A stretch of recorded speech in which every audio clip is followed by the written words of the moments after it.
Akkam jirtu daawwattoota keenya kun qophii jiruuf jireenyaati. Qophii jiruuf jireenyaa har'aan waa'ee albuuda kibba Oromiyaa irratti argamu irratti kan nuyi fuulleeffannu dhimma kanarra faana wal qabsiisnee haala sochii Oromiyaa keessatti gaggeeffamaa jiru kan waggaa guutuudhaaf guyyoonni muraasni hafe kanas kallattiidhaanis ta'e alkallattiidhaan qabxiilee marii keenya keessummoota keenya lamaan nuyi kaasnudha. Keessummoonni koo ani har'a qabadhee dhiyaadhees kibba Oromiyaa keessumaa gara Gujiif Booranaa keessatti qabeenya yookaas albuuda uumaan ganamumaa badhaase maal fakkaatu isaan kanarraa jiraattonni fayyadamaniiru moo hin fayyadamne isa jedhu kanarrattis kallattiidhaanis ta'e alkallattiidhaan fuulleeffanna. Jalqaba gabaabinaan keessummoonni keenya gara gaaffii keenyaatti kan nuuf dhiyaatani Dooktar Roobaa Gimbee akkasumas immoo obbo Utukaanaa Mallooti. Isaan kana waliin hanga dhumaatti yoo nu waliin turtan qophii keenyarraa waan guddaa barattu jennee abdii goona. Hanga dhumaatti nu hordofaanis afeerraa keenya.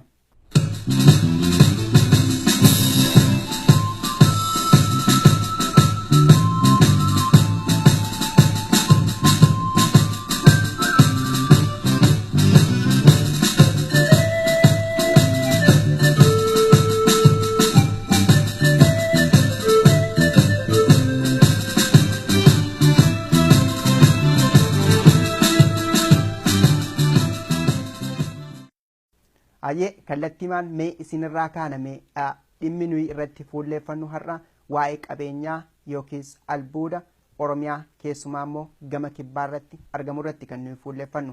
Mee gara kibba Oromiyaatti yoo deemne qabeenyaan maal faatu argamame mee isa kana nutti maa Utukaana? Gara kibba Oromiyaatti qabeenyi uumamaa ka albuudaa ka biyyee keessaa baay'inaan argama. Gosa gosaan argama. Isa sibiila ta'ee fi isa sibiila hin ta'in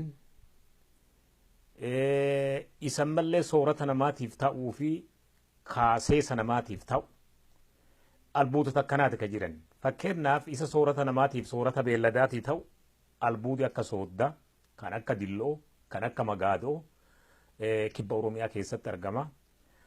Albuudi immoo sibiilaa bakka barbaachisan kan akka malee sibiilii cucculuqaan barbaachisu kan akka pilaatiiniyeemii kan akka warqii kanatti argama.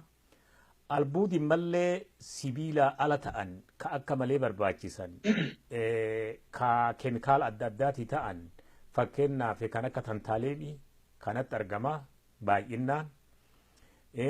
Kana mallee akka dhakaan cucculuqaan warri Pershiyaas Stoon afaan amma warra adii kanaan jedhamu kun fakkeenyaaf emeraaldiin, rubbiin, safaayiriin, gaarneentiin nii fi kan biroo baay'inaan argaman naannoo kanatti. Naannoon isaan itti argaman kun kibba Oromiyaa godina Gujii bahaatii fi dhiyaa akkasumaan ammallee godina Booranaa keessatti bal'inaan argaman warreen kun. Fakkeenyaaf soogdi ka qaraa maqaa dha'ee godina Booranaa naannoo dirree kanatti godina Booranaa dirruma keessa gara Dillo'ootti godina Booranaa gara Magaadootti kun kana kanatti argama. Akkasumaan ammallee wanni akka emeraaltii diyaamandiin akka argamtutti warra kana cufa dura dabre jechuun albuuda irra addunyaa tanarraa akka malee barbaachisaa.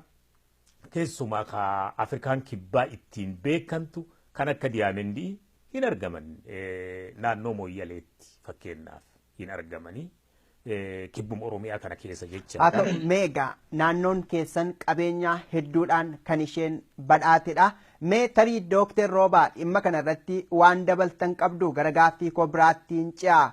Waan dabaltan nuuf dabaltanii dhuguma immoo jiraattonni naannoo sanaa dhimma kanarraa fayyadamoo ta'aniiru qabeenyaa uumaan ganamumaa badhaase kanarraa fayyadamoo ta'aniiru isa kanas wal qabsiistanii nuuf himtu Dooktar Roobaa. Haa ta'u galatoomiticha waan gara albuutota naannoo kibba Oromiyaatti argamu kan qabeenya Oromoon kibba Oromiyaa irraatii qabdu wal qabsiisee abbuutu kannaan sirriitti kaasanii jiranii. tokkoon isaa keessa seenuun tariitii hagam takka qorannoon bira gahamee jira hagam takka qorannoo irra dabree immoo uummati naannoo sanii faayidaaf akka itti fayyadamuu fi faayidaa isaarraa argachuu jira kan waan biraa ta'e garuu albuuton bifa garagaraatiin ka qorannoon bira ga'aniif tariitii ka hagamma qorannoon bira hin ga'inis naannoo garagaraatti akkaatuma amma isaan kaasan san inni jiru haa ta'uutii garuu albuudota maqaa dhawaman kana irra jireessa isaa uummati naannoo sanii jiraachuma isaatu aga dhiyootti ka beekuu eegalechuu dandeenya tariitii waan akka soogdaa dillootii fi waan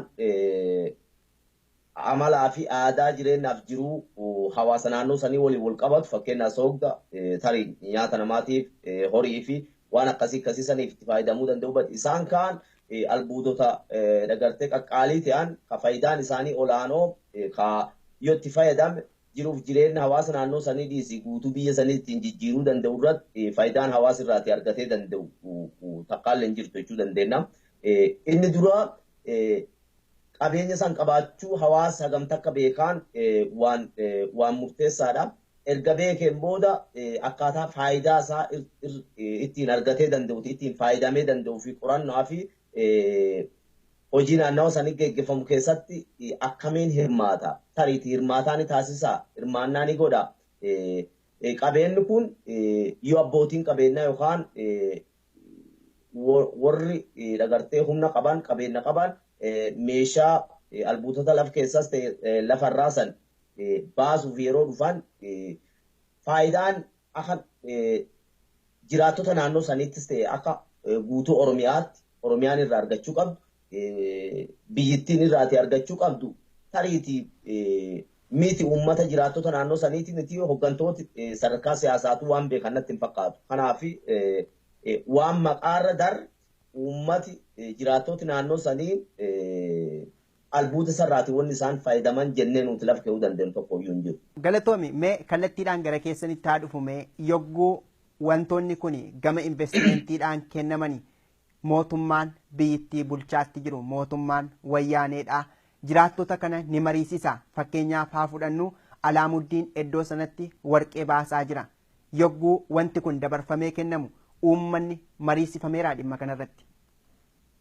Mariisifamne wanti akkasii hin jiru wanti albuudaa kasan dhibu albuudi kibba Oromiyaa keessatti argamu kun akkuma amma maqaan isaa dhaame hedduu ka ammoo bahanii hojiirra oolisa jiran fakkeenyaaf warqiif tantaalemiin guddinaan baatee hojiirra oolu jirti. Lafa wanti takkatti argamte wanti kanaa wanti nama badhaasaa kun itti argamte uummanni naannoo saniitii silaa dursee ka irraa jiraachuu qabu ka irraa badhaadhuu qabu uummata naannoo saniiti haga sadarkaa isaatti jecha. Uummati naannoo immoo wanni kun amma albuudoniin nu keessa jennu albuudoti amma nu jennu kun keessatti argamu rakkinna malee womaarraa hin fayyadamne. Kamari achiisan dhiisi akka naannoo sanirraa buqqaan taasifaman. Akka naannoo sanirraa buqqifaman taasifaman. Waan ammaati miti duruma naannoo albuunni warqii kun ka argame yeroo Xaaliyaan dhufte jedhama. Yeroo sanii Xaaliyaan irraa nama hin kaanye Xaaliyaan kaatee jennaan Amaarti immoo irraa nama kaache mootummaan Hayilee Sillaasee irraa nama kaase ka gubbaa jirullee rakkisee dararaa rakkisaa ture. Rakkinna warri naannoo albuudi sun itti argamu rakkinni waliigalaa akkuma waliigalaatti ta'e rakkinni immoo warri naannoo san qubatu rakkinni inni argatu rakkinna addaa ture. Kun yeroo Hayilee Sillaaseeti. Mootummaan Hayilee Sillaasee darree mootummaan dargiilleen gaafa seenu akkuma san fakkeenyaaf naannoo amma shaakkisoo kana ganda torba keessumaa guututti uummata akka keessaa kaasan yeroo dargii keessaa kaasan ganda torba. Akka uummanni lafa san keessan ta'e. Mee gandoota sana nu yaadachiisaame. Gandooti suni Haya Diimaa, Mallayyaa, Sabbaaburii fi naannoo san gara ulaa ulootti. Akkasumaan ammallee gara Boole'eetti Daawwaa Digaatteetti warreen kana uummata keessaa kaasan gandoota kana Gandoota kun gandoota warqiin bal'inaan guddinaan keessatti argamtu jechuudha. Uummata akka buqqa'ee keessaa qabu akka dirqamee keessaa qabu taasifame. Yeroo mootummaa kanaallee sanii wanti adda ta'e hin jiru yoo sanirra cimee akkuma baafati warqii baafatan itti cimaa dhufuun maashiniin guddinaan itti galaa dhufuun abbootiin qabeenyaa guddinaan itti dhufaa dhuftuun abbootiin qabeenyaa kaalaa kan fakkeenyaaf akka alaamuddin itti dhuftuun rakkinni uummatarra dhufu rakkinni uummatarra dhufee qubatu rakkinna guddaa capaa'ee kasan caalu ka dura ka mootummoota duraa caalu ta'e. Fakkeenyaaf amma duraan yennoo yoo warqii tana baasanu keemikaaliin itti naqanu hin jiru. Keemikaaliin bisaaniin faalanu ka qilleensa naannootiin faalanu hin jiru ture. Alaamuddin dhufeetiin laga dambiitii warqii baafachuu jalqabnaan bisaan naannoo sanii cufa hin faale hin balleessi. Naannoo san rakkinni hamaan itti dhalate. Uummati naannoo sanii har'aallee bisaan dhibiin itti fayyadaman hin jiru. Bisaan naannoo sanii kan naannoo sanii durumaa baha. Obbo Utukaana gama warshaan kun iddoo sanatti banamuun miidhaa inni dhaqqabsiise gama bishaan qulqulluu dhabuudhaanis haa ta'uu faalama qilleensaa fiduun gara sanatti ni dhufname dhuguma uummata iddoo sanatti hirmaachisuun jira isa jedhudha kan isin barbaade iddoo kanatti mee isa sanatti kallattiidhaan ni dhufname meeqa carraa hojii iddoo kanatti namootaaf kennuunoo maal fakkaata? Mootummaan biyyittiidhaa kan inni jechaadhaa jiru jiraattonni naannoo kanaa carraa hojii argataniiru jechaa jira. Haa ta'u malee jiraattonni naannoo sanaa immoo carraa hojii nuun hin arganne matumaayyuu miidhamnee jedhu. Isin kan akkamitti taajjabdanime? Ka abbaarra beeku hin jiru. Akkuma uummati naannoo sun jedhe uummati naannoo abbaa dhimma saniiti. Uummati naannoo sanii. Yoo gaafatan nuutiin womaa carraa hojiin arganneen uummati jedhe dhugaa ka abbaarra beeku hin jiru. Lakkiin uummati carraa hojii argatee jira soba. Abbaan jedhu ka jedhu suni soba hin jirtu wanni akkasii. Ka carraa hojii argatan dhiisi keessa seenanii maanti lafa tanatti hojjetu jiraayyuu hin beekame. Yoo dhugaa dubbanne. Kan gamanaan jetteef itti deebi'a marroo naa hafteefi uummata naannoo mari'achiisanii irra sanii jirti faayidaa keessanii armarraa kaa'a. Waan akkanaatti armarra deema kana quba qabaadha armarraa godaanaa irra sanii jirti kasan argattan kana rakkinna utuma keessan kana dhiichanii wanni kaatanuuf bu'aa silaa yoo irra teettan argattan caalaa kan argattan jedhanii wanni uummatatti himanii beekanu hin jirtu. Uummata laafumaa ka'anii armarraa kaatanii ka'a. Maaliif kaan kakaatanuuf albuuda mootummaan arma keessaa baafata kanaaf jecha namni tokko arma keessaa yoo argantan manatti itti gubama bara dargii manatti itti gubamaa ture. Nama achi keessatti ani hin ka'u jedhee riphee hafee mana isaa deemaniitiin ibiddatti qaban. Kanatti ture. Tole Dookter Roobaa isin dhimma kanarratti maal jettu keessumaa gama jiraattonni faayidaalee tokko tokko argachuu fi akkasuma immoo carraa hojii argachuu isaanii akkamitti ilaaltu akkamittis taajjabdani yeroo dhiyoos biyyarraa gara biyya biraa dhuftan sabateedhaaf. Tole bareedaadha. Dura dursoo gaafa lafti hawaasa keenya irra qubatu tarii horsiisee bulaa yookaan qonnaan bulaa irra qubatu sun oomisha albuudaatiif barbaadan mariin taasifamu yoo jiraate waliin qabanii guyyaa sadii eegalaati lafa tanarraa ka'an afaan gabaabaan. Waan kanatti godhamuuf deema warshaa kanatti asii banamuu deema warshaa kanarraa faayidaa akkana argatanii karaa kanaan isin fayyadamuu danda'a karaa kanaan naannoo fayyaduu danda'a karaa kanaan waliigala jiruuf jijjiirama hawaasa naannoo kanaa keessatti warshaan asii banamuu deemu kun gahee qaba jedhee namni mari'achiisu tokko illee hin jiru. Mariin geggeeffamu yoo jiraatu akkuma reefu abbutu kan jedhan qorani ni baasu qorii baasuun guyyaa dhumaa kasaan lafa tanarraati ka'an itti hima. Guyyaa kanaa eegaltanii naannoo kanarraati lafa mootummaa waan barbaaduuf warshaaf waan barbaadamuuf guyyaa kanarraa jalqabdanii asirraa ka'uu qabdanii sadarkaa mariitti jechuudha. Sadarkaa mariitti. Lakkuma warshaan babal'ataa deemuun baay'inni namaa heddummataa deemu lafti tanaan dura rakkoon turre yeroo sirnoota durii san keessatti uummati irra jireessa horii horsiisaa kun lafa qotataa bakka godaanettis deemee qonna isaa qotachuuf horii isaa horsiifachuuf rakkoon hin turre. Jijjiirama qilleensaatiif haala yeroo waliin lakkoofsa baay'ina namaa yeroo gara yerootti dabalaa deemu waliin lafti itti godaananuu fi akkuma fedha isaanii san kana dura yoo godaanan san deemanii irraati akka fedhan san jiraatan jiraachaa hin jiru. Namni figee if gaafatu eegale amma. Godaanaa jedhan maaliif godaannaa dhufa? Tanaaf goda. Eegii mootummaan lafa san barbaada jedhanii wanni tokko gaaffii gaafatuunu si eeyyamamu gaafattee nam si wanni deebisu hin jiru. Kanaaf sadarkaa mariitti wanni hawaasa teessisanii lafti kun just for good cause. Sababa kanaaf barbaadamaa faayidaan akka naannoottis ta'ee akka biyyaatti irraati argachuu deemnu kana jedhee namni hawaasa mari'achiisu tokko illee hin jiru. Gama carraa hojiitiin fakkeenya tokko si kaasuu danda'a. Gara naannoo 2009 rapid assessmentii tokko geggeessinee turre. Rapid assessmentiin kun namni kenna carraa barnootaatiin akka malee boodatti hafee jira. Hirmaannaa barnootaatiin akka malee boodatti hafee jira. Ijoolleen silaa umuriin isaanii mana barnootaa seenii isaa gahan akkuma jiranuun carraa barnootaa argataa hin jiran. Kanaaf awarenessii barnootaa kunuunsa eegumsa naannoof kunuunsa naannoo kana haa goonu jennee wanti wayii eegalle ijoolleen naannoo sanatti yeroo sanatti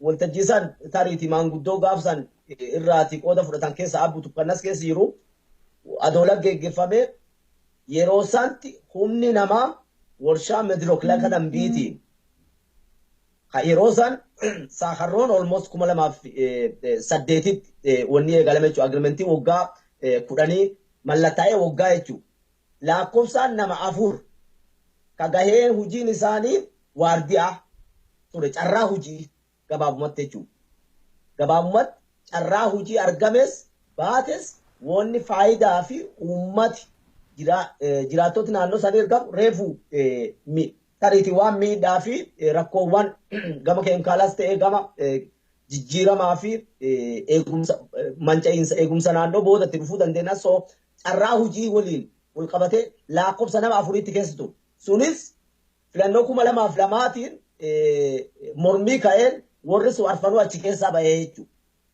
Haruma gabaabumatti carraa hujiitiin wal qabatee jechuudha. Jiraattota naannoo sanii wanti irraa argatan yoo jiraatu. Mee asumatti akka ifanuuf gootanii kan hin barbaadu Dookter Roobaa isin akka qorannoo gaggeessineen namoonni carraa argatanii waardiyummaadha. Isaanumti kun iyyuu dhimma filannoo faana wal qabsiisanii iddoo sanarraa ari'amanidha kan isin jechaa jirtani. Mootummaan naannoo Oromiyaa yookiis bulchiinsa naannoo Oromiyaa kan bulchaniifis ta'e sadarkaa biyyaatti gaaffiin kun dhiyaateera. Yoo dhiyaatee deebii akkamiitu kenname sa'a sanatti? Horrible. Wanti jiru tokko jiraate bulchiinsi sadarkaan jiru gandaa kaasee akka bulchiinsa mootummaa naannoo Oromiyaatti keessattuu waan albuuda medrook laga dambiitiin wal qabate gahee inni achi keessa qabu tokko illee hin jiru. Kana mirkaneeffachuuf immoo tariitii nuti nami asitti amma yaada kennuu fi qaamni gaafatus akka haala ammaan tana biyyi sun keessa jirtuun farreen nageenyaati.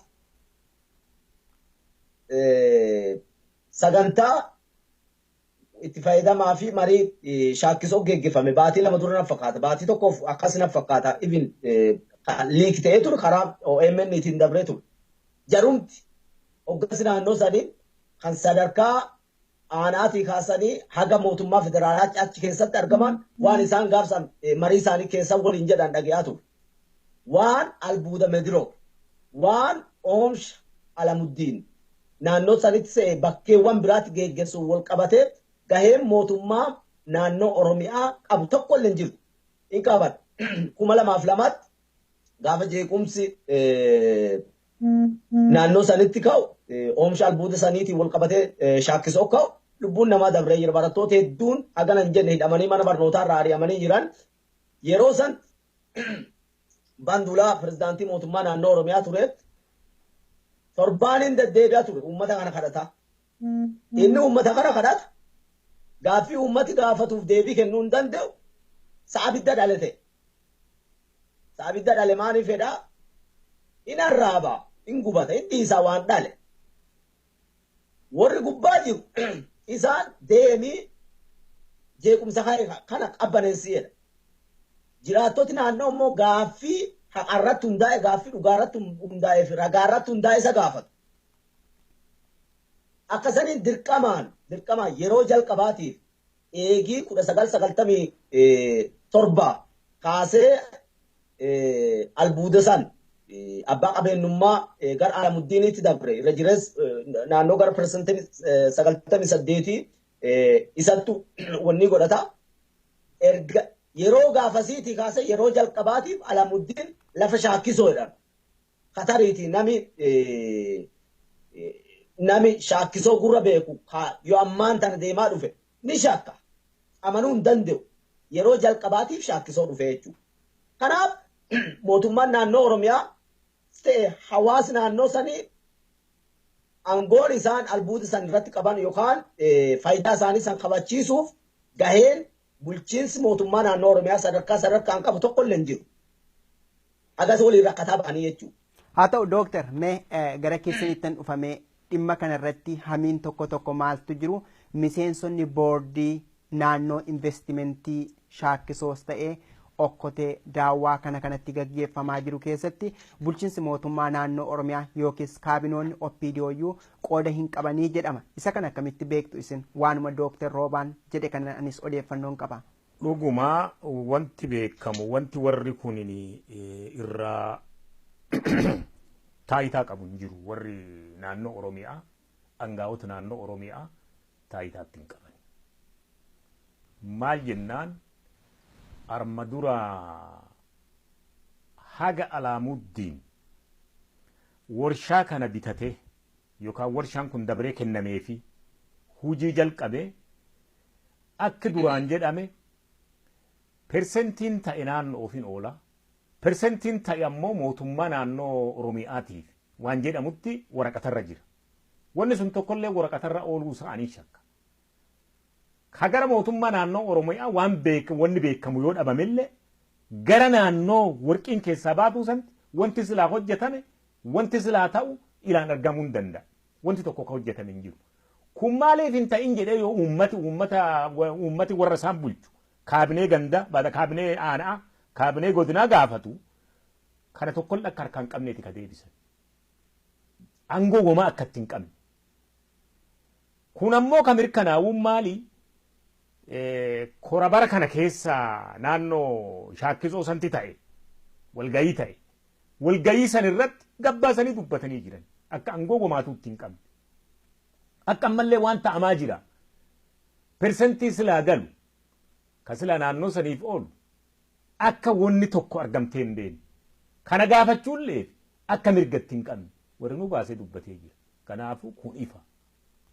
Mee wanti jedhamaatti jiru gama mootummaadhaan yoo fudhanne gabaasa yeroo garaagaraa nuni dhageenyus karaa miidiyaas ta'e kallattii garaagaraan kan nuyi dhageenyu mootummaan bu'uuraalee misoomaa naannoo sanatti guutaniiruudha kan jechaa jiru.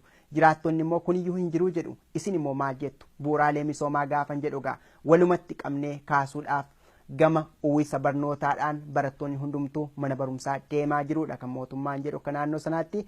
Aluma wal fakkaatuun immoo gama fayyaadhaan fayyaa gaariin naannoo sanatti diriirfamee jira. Namni hundumtuu tajaajila fayyaa argata kan jedhus jira. Akkasuma immoo jiraattonni naannoo daandiis ta'ee bishaan qulqulluu gaarii argachaa jiru jedhu. Isin maal jettu dhimma kana? Jiraattonni akkamitti taajjabu dhimma kana? Gaafa dhugaan dhufte gaafa sirni kun jijjiirame sirni nama bulchu sirni haqaan nama bulchu dhufe duguuggaa sanyiitiin sanyii namaa keemikaalaan lafarraa balleessuun Alaamuddin himatama naannoo sanatti. Ka waan dansaa argatan dhiisi kayyee misoomi bu'uurri misoomaa haalumaan ta'eef suwwaan mootummaati. Ta'ee jira maalii ka jedhamu kun suwwaan mootummaati. Ta'ee hin jiru. Ka ummati jedhu sirrii wanni ta'ame wanni qabatama takkaan hin jirtu. Waan waraqatarraa malee. Waan riippoortiif dhiyaatu ka miidiyaarra dubbatamu malee. Wanti gadi bu'ee lafarratti ummati beeku. Wanti gadi bu'ee lafarratti ummata tajaajilu. Wanti naannoo addaatiin naannoo biraatiin adda tolchu tokkolleen hin jiru. Wanti adda tolchu yoo jiraate sababa faabrikaa sanirra faalama warshaa sanirraa bisaan faalamanii bawanuun uummati akka fixamu jiru. Beelladi akka fixamu jiru. Kun ammoo maali? Sababa keemikaalaatiin sababa warshaa bu'aa mataa fiitiif jecha sanyii dhala namaa kan naannoo sanatti dhalate duguuguun waan jiruuf gaafa dhugaan dhufte gaafa namni dhugaa dubbate gaafa namni nama dhaga'u jechuun mootummaan nama dhaga'u sirni nama dhaga'u tokko sirni uummata dhaga'u tokko diriirfame gaafa san warshaan miiti kaampaaniin miidirook hin himatama jedheetiin qalbii kiyya keessatti akkasii qaban. Ana qofaa moti namni yaa'uu duuchiin namni jiru duuchiin san qalbii takkaan eegatiisa jira. Waaqa fi kadhachuu jira. Waaqa sirna kana jirjiiri garumatti himannu nuu fidi. Uummata akkas jechuu jira. Wanti uummata faayidaa buusan jiru irra caalaa rakkina uummataati kan naannoo santi jiru. Irra caalaa naannoo biraa caalaa. Naannoon biraa yoo gafeete rakkatte bisaan isaanii summaawanii qilleensi isaanii faalame jireenyi isaanii saniin hin gaaga'amne. Yoo fakkeenyaaf naannoo akka Finfinnee keessaa fadhageenne malee naannoo fakkeenyaaf keemikaalii adda addaatiin faalamtee fakkeenyaaf naannoon akka Finfinnee naannoo Finfinnee tunfaa kosii adda addaatiin faalamtee rakkina qabdi jedhanii waan akkasii ka dubbatan dhageenne malee sulleen akka naannoo saniitti balaan ittiin buune. Balaan guddaan katti bu'e kanam akkana midhatee laalle naannoo sani. Haa ta'u mee Dookter Roobaa dhimma kanarratti maal jettu isin keessumaa asumaa akkuma isaan kaasanii akka dubbachaatti jirani jiraattonni si'a garaagaraa waan isaan jedhan irraa unumtuu akka Oromiyaa Miidiyaa Neetwoorkitti gabaasaalee garaagaraa hojjechaa turreerra. Ji'ootuma lama gara duubaatti deebinee yoo kaasne bishaan qulqulluun naannoo sanatti dhibuudhaan keemikaalli kun bishaan itti makamuudhaan garaa kaasaadhaan lubbuun namoota hedduu darbaa akka turellee nunumtuu gabaasaa turre gama bu'uuraalee misoomaa kanaan akkamitti ilaaltu haaluma wal fakkaatuun immoo dhimma kana baay'ee gabaabsuudhaaf sababa iddoo kanatti investimentiin kun gaggeeffameen bosonni illee ciramaa jiraadha kan jedhamu bosonni ciramuun kun immoo biyyeen akka haramullee ta'eeraa jechaa jiru isa kana maal jettu Dookter Roobaan?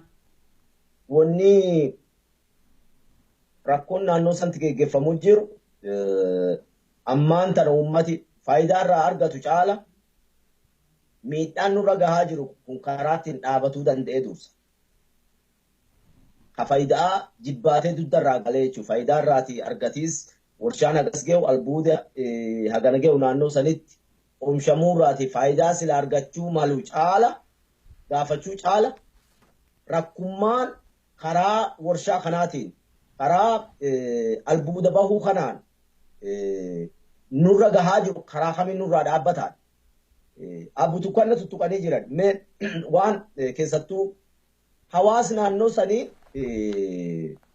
jiruuf jireenyi isaa irra jireenya horsiisaa fi qonnaan bula. Maddi jiruu isaanii deemee bishaaniif marga irratti hundaa'a. Oomishachuuf bishaan isaan barbaachisa.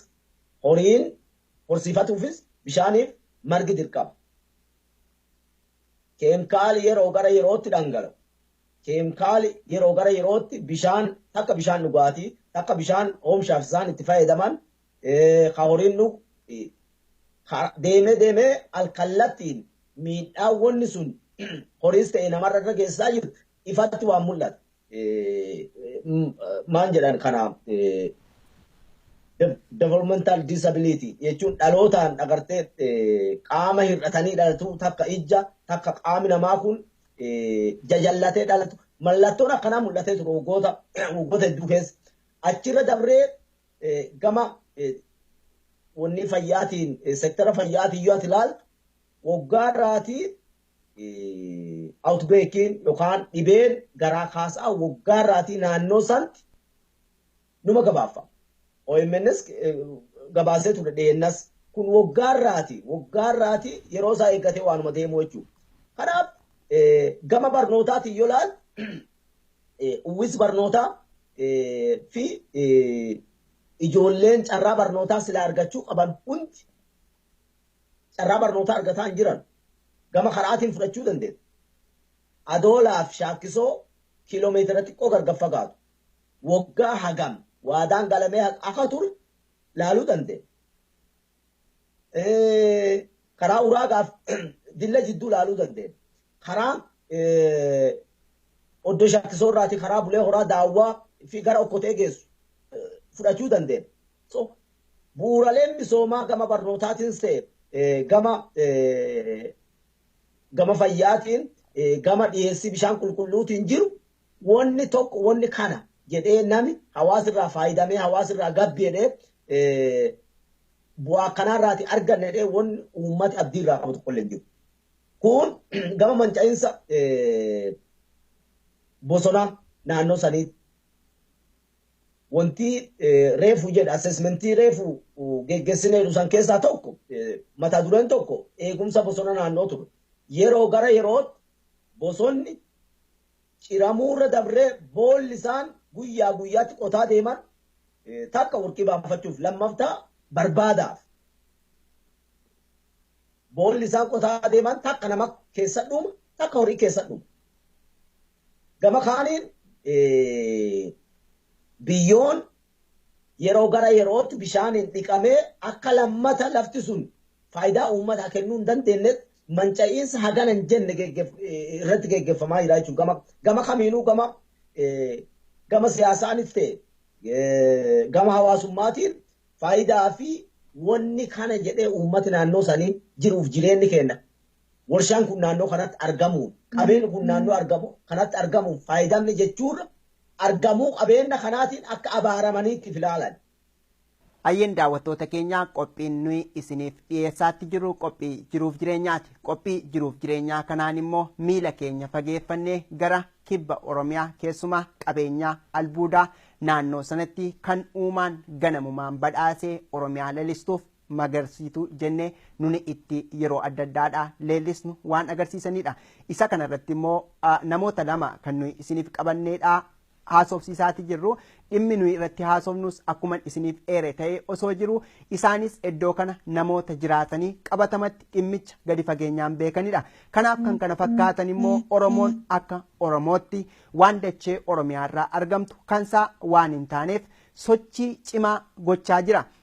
Kunis sochiin kuni sadaasa 12 bara 2015 godina Shawaa Lixaa aanaa dandii magaalaa Giinciitti eegale miila fageeffachuun naannoo kibba Oromiyaas ta'e Oromiyaa bal'oo wal ga'ee jira. Isa kanaan immoo lubbuun hedduun gaaga'amaniiru mana hidhaattis dararamaatti jiru bakka buuteen isaanii kan dhabamees muraasa miti. Egaa kallattiidhaan yoo Oromoon kan qabu qabeenya isaatti fayyadamuudhaa baate falmiin kun yookiis warraaqsi kun itti fufuun dirqama waan ta'edha. Mee kallattiidhaan gara keessanitti adeemuuti. Mee qabeenyaa naannoo kibba Oromiyaatti argaman kana jiraattonni kun uummanni naannoo kanaa ittiin fayyadamiin hafuun mormiilee Oromiyaa keessatti itti fufinsaan waggaa guutuudhaaf guyyoonni muraasni hafan kanaaf sababaa jedhama. Isinoo maal jettu dhimma kana? Kun dhuguma. Dhimmi warqii wal qabate keessumatti dhimmi naannoo Okkoteetii fi kibba Oromiyaa keessaa naannoo Okkoteetii fi naannoo Shaakkisootti ka'ee dhimma maaster pilaanii Finfinnee ka'eenii wal simata. Maal jennaan dhugumaan qabeenyi kun qabeenya Oromoo guutuuti. Qabeenyi kun qabeenya dhalataa Oromoo kan naannoo sanirra jiru atoo callaa atoo hin ta'in qabeenya Oromoon hundi hin qabna jettee irra waliin qabdu. Kanaaf haalli isaas haala xiqqaa miti. Ilaalchi mootummaan amma jiru kun fookesiin inni itti tolche fookesii xiqqoo miti. Fookesii guddaa waan itti tolcheef mootummaa naannoo Oromiyaa aangoo irraa kaase mootummaan federaalaa callaan beeka. Abbaan beeku sanuu abbaan beeku callaan abbaan meedirookii walta hidhata qabu callaan beeka. Kanaaf kuwwaan Oromoo guutuuti. Kuwwaan ardha kibba Oromiyaatti dubbii kaatee kibbuma Oromiyaa callaa laallatti waan jedhamu miti. Qabeenyi isaa jechuun horatan isaa badhaadhinni badhaasu jechuun albuudi suni qabeenya Oromiyaan qabdu waan ta'eef qabeenya Oromoon qabdu waan ta'eef dachee Oromiyaa keessa waan jira waan ta'eef qabeenya Oromoo guutuuti. Barii boru wabiin Oromoo abbaa biyyummaa fiitii gaafa falmu bari Oromoon lafa duwwaa akka homaa keessan jirre falmina jechuu miti. Waan isiin qabdu cufa waliin falmachuu jira. Gaafa abbaan biyyummaa isaa mirkanaa'ee fi qabeenyi Oromoon ittiin bultu, qabeenyi Oromoon biyya fi ittiin badhaasitu, qabeenyi Oromoon uummata fi kana ittiin dagaagsee guddichu kana isa kana. Kanaaf qabeenyi kibba Oromiyaa, kaaba Oromiyaatiif isuma, bahaa fi dhiya Oromiyaatiif isuma. Kanaaf warqiin naannoo sanii warqii Wallagga keessaatiin qabeenyummaan isii haguma tokko. Pilaatineemiin naannoo sanii pilaatineemii yuubdoo ka Wallagga keessaatiin haguma tokko Oromiyaa hundaaf addii wabiin Oromiyaa isa kanaa. Wabiin uummata Oromoo, wabiin saba Oromoo isa kanaa. Kanaaf ka'umsi ka'an suni ka'umsa Finfinneef, ka'umsa Ginci'iif, ka'umsa ammallee Ambo'oof waan adda tolchuun qabu tokkotuuyyuu. Oromoon hundi waan naannoo santi ta'e akka naannoo santi ta'etti akka laalle akka naannoo hunda Oromiyaa cufa laallatuutti akka laalu kana jedhaan.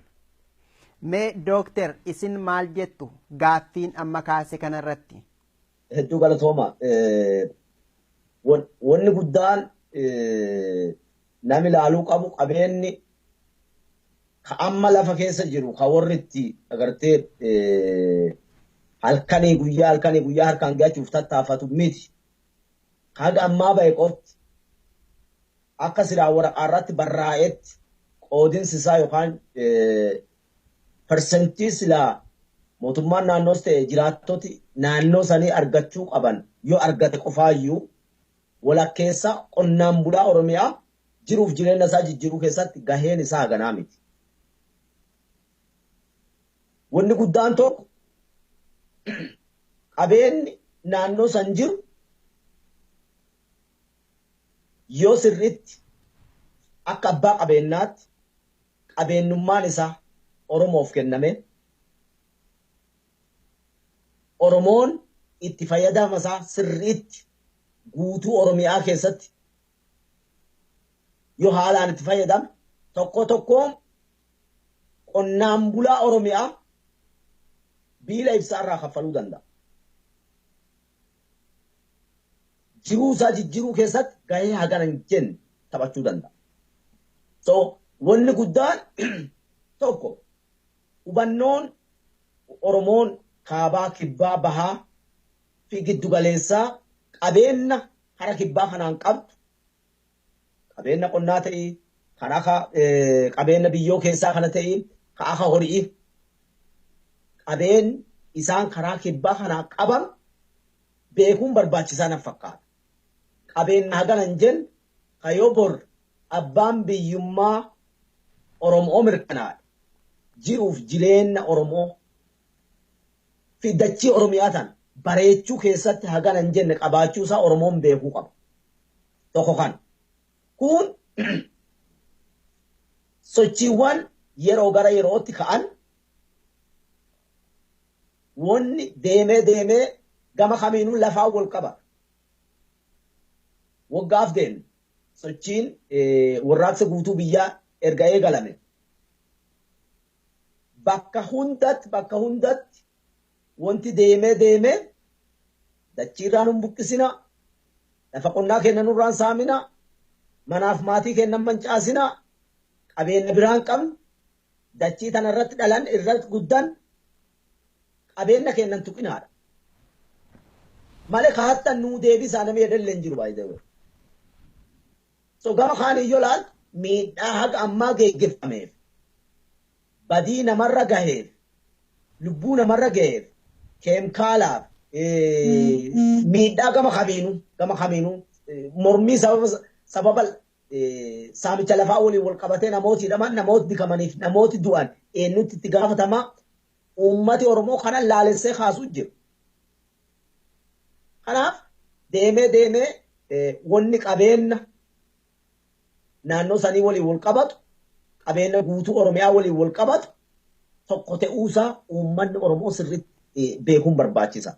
Jedhee amanaa. Kanaaf wanni guddaan hojiin awarenessii ka dhagartee qabeenya kanaa gara sii qabdan. Albuudota reefu maqaadhaan ka lafa dachii keessa jiranuuf dachii gubbaa horsiisa horiitii fi qonnaa dabalatee akkuma naannolee Oromiyaa biroo hunda hubannoon uummati naannoo sanii qabuu fi deebisee immoo Oromoota naannoo biraa hubachiisu hedduu barbaachisaa jedhee yaada gabaabinatti. Ministeerri muummee biyyattii obbo Hayilemaariyaam Dassaaleeny muudama haaraa taasisaniiru qondaaltota addaa. Isa kana keessatti immoo namootuma Oromoo ta'anis iddoolee tokko tokko kennaniiruu fi isaan kun tarii rakkoo kana ni furu jettanii abdii qabdu isin. Tole ticha maal seeta rakkoon mootummaa sanii yookaan rakkoon aangaa'ota biyya sanii rakkoo jedhee ka uummati itti himuu fi rakkoo jedhanii ka isaan falatti kennan waliin hin deemu. Kana maaliif jedha? Qaami isaan mormuu jiru. Nami rakkoo isaanii isaanitti himuu jiru. Rakkoon rakkoo institushiniiti jedha. Isaan sadhiisanii namaan bakka buusan. Fakkeenyaaf dhimma albuudaa fudhachuu dandeenya. Nama Oromoo tokko achi kaasanii nama Oromoo tokko achi keeyan. Yoo dogongoruu baadhe Solosaan ka'ee mootummaan achi bu'e. Haga sirnuma san keessa jirutti, haga sirnuma sanii hoogganamutti, haga fedhii sirna sanii giddugala godhatee deemutti abbummaan fedhe sirna san keessatti fedhii fi dantaa uummata Oromoo eegee eegsisa. An jedhee gama kiyya amantaa irraan qabu. Let alone isaan warra achi keessa jiru dhiisa. Obbo Baqqalee Garbaa mana hidhaatii fuudhii har'a sadarkaa ministeerummaa tokkotti muudi. Jaal Daawit isaa fuudhii sadarkaa ministeerummaa tokkoo kenniif haga sirni sun achi jirutti haga namni muudamu sun giddu galeessummaan isaa fedhii fi imaammata siyaasaa sirna sanii ta'e jijjiirama kamiyyuu hin fida jedhee ani amanu. Natti mul'atus kana maaliif jennee yeroo gara garaatti baay'isee akkas namootaan bakka buusuu jijjiiramaa fi bifa gara garaatiin of laallee of madaallee keessoo keenya gamaggamnee jijjiirama sadarkaa ministeeraatiin haga aanaatti riistiraakchariif goona jedha yeroo gara garaatti yaaliin isaan hin godhin hin jiru. Wanni guddaan laalamuu qabu imaammati namni sun giddugaleessa godhatu. Fedhii fi dantaan namni sun giddugaleessummaan eegsisuuf deemu haga fedhii TPLF qofa ta'etti faayidaa fi jijjiiramni Oromiyaa keessa fiduu fi Oromoo fiduu illee hin jiru jedhaan gabaabumatti. Mee isin maal jettu wantoonni ta'aatti jiru akkuma Dooktar Ammanuuf ibsanis waan akka jijjiirama riifoormii yookiis immoo qondaaltota kana jijjiiruudha. Garuu sabni Oromoo immoo gaaffiinsaa inni guddaan kan namoonni hedduun itti wareegamaatti jiran hidhamaas bakka buuteen isaanii wallaalamees itti bo'aadhaa jiran inni guddaan gaaffii bilisummaa jedhudha. Tarii yoo qondaaltonni kun jijjiiramanii falliin dhufa jettanii yaaddu isin akka dhuunfaa keessanitti. Namatti durii biyya baa ka'ee deeme. Inni karaa ka deemu jiru nama immoo karaa deemu dhibit dhufe. Abboo nagaa bultee eessaa baate biyya baay'eef itti himate eessa deenta biyyatti deemutti himate maaliif deenta deegee biyyaa bahuu deemaa jedheen. Eessa baate jennaani odaa hoolaa leetii bahe jedhe lafa keessaa bahe himate. Eessa deenta jennaan oddoo luuqiitti deemaa jedhe. Maaliif deenta jennaan deegee biyyaa bahaa jedhe. Haay. Loon odaan hoolalee sii dhabe oddoon luuqii siin agartu hin deeminii biyyumatitti deebii jedheen. Sirnichi jiru kuni seenaan mataatii deebi'eetiin seenaan ofirra deddeebi'e jechuudha. Seenaan ka dur dabreen ofirra deddeebi'eetti of mul'isu jira jechuudha. Ka dur dabre kaan calaqqisu jira. Fakkeenyaaf seenaa Hayilee Sillaasee. Hayilee Sillaaseen gaafa mormiin itti jabaatte akkuma ammaa kana biyya raaste sirna isaa hundaan akkana rarraachuu ministeerota shaaru, ministeerota shuumu, kaan buusee kaan baasu, muummicha ministeeraa kaan buusee kaan baasuu kana tolche. Gaafiin uummataa immoo gaafas maal jedha akkuma ammaa kana barataan daldalaan barsiisaan maal akkanuma kaa'e. Maal jedhaniin afaan Amaaraatiin waan jedhame beekan gaafas gullichaa billa waawwat woxinaa xaaffiximmeedhan. Kana jechuun maal jechuu sunsuma biddaa jirjiiruuni itoo mi'eessuu sunsuma biddaa jirjiiruu ka jirjiirtu waanuma biraa ta'uu qaba malee sunsuma jirjiirtee fi wanti ati ibiddarra dhaabatte sun yookiin hin mi'aaye yookaan hin bushaa'u saneen sababa. Kanaafuu kana tolchuuni garaan if barbaadu akkuma Dr. Roobaan amma jedhe rakkinni uummanni jedhuu fi rakkinni warri jedhu duddaaf gara waltan dhufu rakkinni warri kabilaalu kabiraati uummanni immoo ka dubbataa jiru ka himataa jiru kabiraati akka Itoophiyaa guutuutti ka himachaa jiran kabiraati. Kanaafuu kun jijjiirama uumaatuun fidu akka guutuu biyyaatti illee ta'e akka naannoo amma ati nu gaafattee kanatti jijjiirama inni fidu hin jiru. Odoo silaa jijjiirama fidu taate ministeerri albuudaa Oromoo ture gaafan biyyaa bahu amma hin beeku. Oromoo ture goomaa kun inni jijjiiree danda'u hin jirtu. Buqqifama naannoo sanirra haga isaatti deemanii iyyachaa turani eenyu tegenuuti isa ture. Alamaayyoo Tegenuu deemanitti boo'aa turan. An Amaara natti fakkaata namni sun yookaan nama gosa biraa natti fakkaataa ture. Gaafa kaanii naannoo san dhufe itti hin boo'anii deemanii. Uummati deemeetti boo'a. Hin dhufe naannoo san uummata walta qabe nulleen hin baane uummata san keessa jiran kora san keessa. Afaan akkuma nu dubbannu kana dubba. Namtichi Oromoo jedhee nama gaafadhe. Bar namtichi Oromoo naan jedhe. Oromoo ka dhalataa Oromoo ka naannoo biraa dhiisi. Ilma shaakkisoo fuudhee yonna achi geesse jijjiiramni womaatu hin jiru. Wanti barbaadamu sirnichi yoo jijjiirame malee womaawwan naannoo saniif ta'e akka guutuu Oromiyaatti akka guutuu biyyattiitti Itoophiyaan amma jirtu tanatti akka guutuu Itoophiyaatti jijjiiramni dhufu tokkollee hin jiru. Dooktar isin maal jettu dhimma kanarratti tarii ministeerri muummee biyyattii obbo Hayilamaariyaam Dassaaleeny guyyaa har'aa muudama haaraa taasisanii tarii muudama kana keessatti gaaffiin saba Oromoo bal'aa keessumaa immoo kan naannoo shaakkisoo jiran kun ni deebi'a jettanii yaaddu kan gama kibba Oromiyaa kun. Tole ticha gaaffiin kibba Oromiyaas ta'e gaaffiin shaakkisoo yookaan waliigala guutuu Oromiyaatii fi rakkoon biyya san keessa jirtu namootaan bakka buusuun osoo jijjiiramtu ta'e rakkoon kunuun dhalatu ture. Yeroo gara yerootti namoota jijjiiraa waan turaniif jechuudha. Rakkoon guddaan sirna kan harkaa qabu rakkoon guddaan sirni kun ba'atee deemuun waan uummati jedhu dhageeffachuu dadhabu. Waan uummati gaafa gattee'anii tasgabbaanii ititanii dhageeffachuu dadhabu. Uummati angawaa kanattuu na dhibe hin jenne bar. Uummati mi'a fudhannu shaakkisoo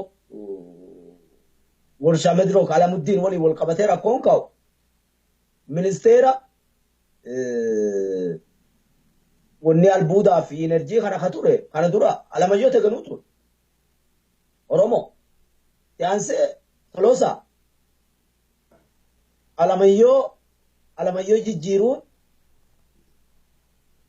Toloosaa bakka buusuun Toloosaa jijjiiranii har'ammoo mootummaa bakka buusuun osoo rakkoo furatee gaafa Alamayyoon achi ka'e Toloosaan falaan dhufa ture. Rakkoo naannoo saniif rakkoo albuudota Oromiyaa hunda keessa jiran waliin wal qabatu ni fura ture. Kanaaf rakkoo instituushinii waan ta'eef rakkoo instituushinii san bifa haaraan takka bittinneessanii ijaaruu kaan immoo restructure namoota osoo hin ta'in instituushinii isaanii san bifa haaraan deebi'anii wanti gochuu falatta tarii sunuu yoo falaan dhufu ta'e. Kanaaf namoota bakka jijjiiranii bakka buusuun gaaffiilleen turre deebiis hin ta'u. Fakkeenya fudhachuu danda'e yoo silaa nama jijjiiruun fala ta'u ta'e sirna san keessatti jijjiirraa yeroo hedduu jijjiirraa yeroo hedduu sadarkaa ministeerota sadarkaa godinaati kaasi aanaatti yeroo gara yerootti namni numa jijjiirame nuuf rakkoon bakkuma san jiru bakka rakkoon jirtu dhiisanii bakka gaaffii uummati gaafatuu dhiisanii waan isaaniif fakkaate hojjetan sirna san keessatti miti warra sirna sanii amanamoo miti Baqqalaa Garbaa irra mana hidhaatii fuutee sadarkaa ministeerummaa tokko yommuu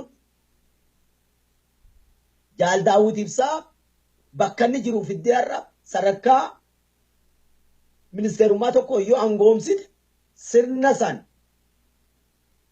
haga tajaajilutti haga fedhii fi dantaan inni eegu dantaa sirna sanii ta'e jijjiirame Oromoofis ta'e biyya san keessatti gama kamiinuu fidu hin jiru. Gama ogummaatiin namoota amma muudaman kana laaluu dandeenya. Tariitii irra jireessa isaanii namoota muuxannoo qaqqabanuu ogummaa bakka itti rarramadanii saniinis wanni wal fakkaatu jira. Garuu hagamta akka nami ogummaa isaa jiddu galeessa godhatee biyya sanatti hawaasa isaa fedhii fi faayidaa hawaasa isaa san ogummaa isaa bu'uura godhatee hojiirra oolchuu deema. Bakka hin qabu ogeessi. Kanaaf sunis waan sektaratti ramadame saniin wal fakkaatu fakkeessuuf jecha bifa tanaan dura kaadiruma dhagartee bakkuma garaagaraatii fi sirnuma saniif amanamoo waan ta'aniif fidanii bakka keessan jijjiiruu fi namoota muuxannoos ga'umsa barnootas qabu jedhanii fakkeessuun ala ogummaa fedhan bakka itti ramadan sanittis yoo qabaatan ogeessi biyya sanitti bakka hin qabu. Yoo akkas ta'e egeree Oromiyaa walaboomte mirkaneessuudhaaf Oromoo bilisoome dhugoomsuudhaaf falli maal ta'uu qaba jettanii keessu maalis raagdu? Hayyee hedduu galatoomi ticha gaaffii haalaan barbaachisaatiif si'aawaadha. Dhuguma egereen Oromiyaas ta'e egereen biyya sanii maal ta'uuf deema haa jedhu wantoota garaagaraa ilaalcha keessa galchuun barbaachisaa nan fakkaata. Gama sochii uummata Oromootiin warraaqsa eegalamee osoo addaan hin citiin waggaa lakkaa'uuf guyyoota muraasaaf kana yoo laalle sochii biyya keessaatiif sochii hawaasa biyya alaa taasisu laaluun barbaachisaa nan fakkaatti. Gama biyya keessaatiin uummanni harka duwwaa qomasaa kennee dargaggeettiin beekaaf wallaalaan qonnaan bulaaf horsiisee bulaan jiraataan magaalaaf baadiyyaa sirna kana ifirraa kaasuuf kutatee ka'ee jira. Sirnichis akka dhufe beeka eegii dhufe waan dalage beeka amma booda yoo angoo karaa humnaatiin qabate kan harkaa dhabe waan isa mudatus ni beeka. Warri abbootii angoo kakaabarraatii humnaan afaan qawweetiin saba hacuucaa jiran kun carraan isaan eegatan ni beeku. Anga'ooti gurguddoon seeraaf dhiyaatuun himan akkaataa jabinnaa fi qophaa'ummaa hayyooti kenna qabdu irra jireessi isaanii nama seeraaf dhiyaatu duguuggaa sanyii geggeessuun. Kun immoo qabeenyaaf saamicha bifa garaagaraatiin geggeessan ka jalqabarraatii kaasnee hagammaa haasawaa tur qabeenyota garaagaraa saamicha dachiitii fi wantoota garaagaraa karaa qaxxaamuraatiif angoof afaan qawwee kana sababa godhachuun to'annaa fi jala oolchan dhabuuf deemu. Kanaaf wanni gama biyyaatiin jiru sochiin jiru sirna kana jijjiiruu keessatti humna qaban hunda itti fayyadamaa jiru qophiidhaas. Garuu hawaasi gara biyya alaa jiru kun nuyin diyaaspooraa kun gurmaa'inni keenya haala sochii kenna wanti dhufeenyi dhaabbileen siyaasaa nuti qabnu itti fayyadami miidiyaatii fi hojiiwwan aktiivistooti garaagaraa hojjetan fi wanti kun bifa qindaa'eef bifa ititeen yoo qabsoo kana gumaachuu keessatti karaa barbaachisuun nami walii dhufee walii haasa'ee waan irratti walii galuu danda'an irratti waliin hojjetaa garaagarummaa qaban immoo adeemsaan furataa kallattiitti hin deemanu yoon kaahatin rakkoon hawaasa biyya alaa kana keessa jirtu gurmiilee siyaasaas ta'e sadarkaa haga nama dhuunfeetti wantooti jiran qabsoo biyya keessa ho'itee deemaa jirtu san haalaan nurraa laamsheessu. Kun immoo ba'aa mootummaan kun har'aa tana miidhaa mootummaan kun uummata keenyarraan geggeessaa jiru tooftaa gara garaatti takka afaan qawwee kaan mootummaadhaa har'a aangoo qaba, aangoo to'atiisaa qaba, meeshaa qaba, humna waraanaa harkaa qaba. Humnoota kana dabalatee tooftaawwan akka amma jijjiirama ijaarsa dagartee namootaan bakka buusuu kana sababeeffatee haga takka uummata keenyarra turiisaaf haala mijeessaaf jechuudha. Kanaaf wanti hawaasi biyya alaa godhu kuniif wanni dachiirratti lafa dachii Oromiyaa keessa geggeeffamu bifa qindaa'eef bifa dagartee tooftaa wal nyaate tokkoon ititee yoo hin deemin haga takka mootummaa kana miidhuu irraati fayyaduu dandeenya.